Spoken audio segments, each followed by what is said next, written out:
Underneath almost every decision you'll ever make in your life, there's a question you probably never think to ask directly. How much of the world outside you should you actually try to control? Two of history's most influential thinkers looked at that exact question and arrived at answers so different, they might as well have been describing two separate universes. One of them told you to stop trying to control anything outside your own mind. The other told you that if you don't control everything you possibly can, someone else will control you instead. I want to actually sit with both of these, honestly, because I think most people who've heard of either philosophy have only heard the cartoon version, and the real versions are far more interesting and far more useful than the caricatures. So what Stoicism actually argues, Stoicism gets treated today as a kind of emotional toughness, grit your teeth, don't complain, stay calm. But actually that's a shadow of what the actual philosophers were building. Epictetus, who spent the early part of his life enslaved before eventually becoming one of the most respected teachers in Rome, opened his entire philosophical system with a single distinction that everything else in Stoicism hangs from. Some things are within your control and some things aren't. And almost all human suffering comes from confusing the two categories. What's actually in your control, in Epictetus's accounting, is remarkably small. Your judgments, your intentions,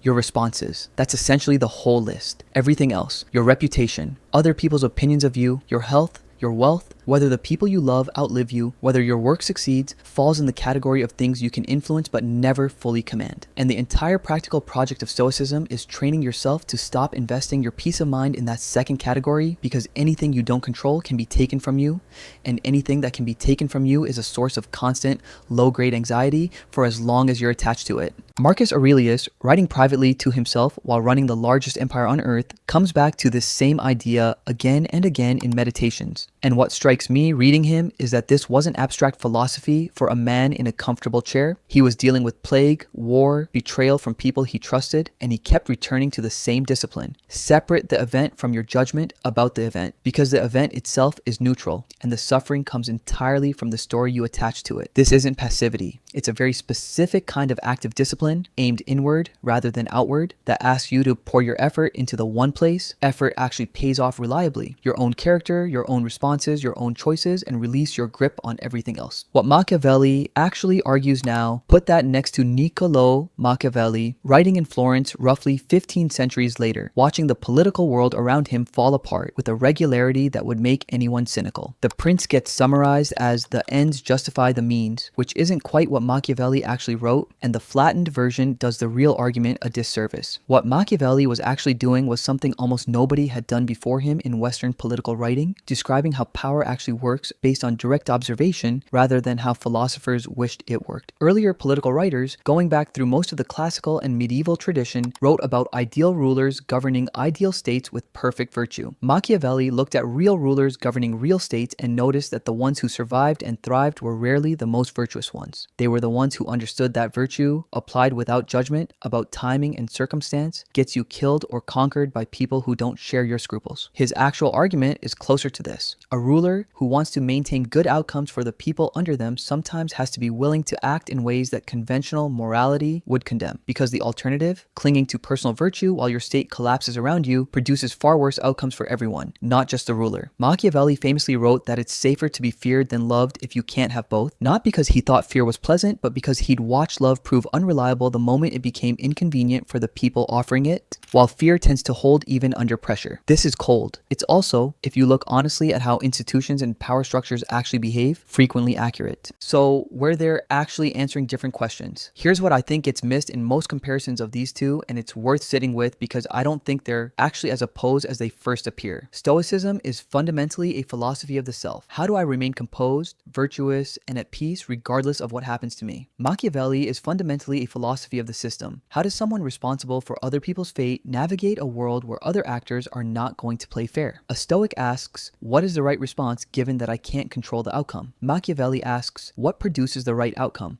given that other people are actively trying to produce a different one at your expense? These aren't really competing answers to the same question. They're answers to two different questions that happen to look similar from a distance. This is why I think you can actually find both operating in the same person without genuine contradiction if you're honest about where each one applies. You can hold the Stoic internal discipline, your composure, your character, your response to what happens to you, as something you refuse to compromise, while also holding the Machiavellian Machiavellian recognition that the external world contains people who will exploit unearned trust, and that pure naive virtue, deployed without any awareness of how power actually moves, gets good people run over by people with fewer scruples. That said, I don't want to pretend there's no real tension here, because there is, and it shows up specifically around the question of means. A committed Stoic, in the tradition of Epictetus and Marcus Aurelius, would say that your character is the one thing that's actually yours, and compromising it for an outcome, even a good outcome, is a losing trade because you've traded the only thing you truly control for something you never controlled in the first place. Machiavelli would say that refusing to compromise, when the cost of that refusal is catastrophic for the people depending on you, is its own kind of moral failure, a private purity purchased at the price of a public disaster. I genuinely don't think there's a clean resolution to that tension, and I'd be suspicious of anyone who claims there is. What I think is actually true is that most people live almost entirely on one side of this without realizing there's another side worth borrowing from. The purely Stoic person can become so focused on their own internal composure that they become naive about how power and manipulation actually operate around them, repeatedly surprised by betrayal they should have seen coming. The purely Machiavellian person can become so focused on outcomes and leverage that they hollow out the internal character. Stoicism spent centuries trying to protect, winning every external battle while becoming someone they'd have been ashamed of at the start. If you want my honest opinion rather than a neutral summary, I think the useful move is Stoic on the inside and aware of Machiavelli on the outside. Let your own character, your own composure, your own responses be the thing you refuse to trade away, the way Epictetus insisted. That's the ground you don't give up, regardless of what the world does to you. But don't be naive about the fact that not everyone you encounter is operating with the same internal discipline. Machiavelli wasn't wrong that some people are playing a game you haven't agreed to play, and pretending otherwise doesn't protect your virtue. It just makes you easier to exploit by people who read the print a lot more carefully than you did. The Stoic gives you an anchor, the Machiavellian gives you a map of the terrain you're walking across while holding that anchor. You need both, and I think the mistake most people make is picking one philosophy as their entire identity instead of treating each of them as a tool suited to a specific job, one for who you are, one for reading the world you're moving through. That's it for today. If you find yourself leaning more toward one of these than the other, I'm genuinely curious which and why, so tell me in the comments. See you in the next one.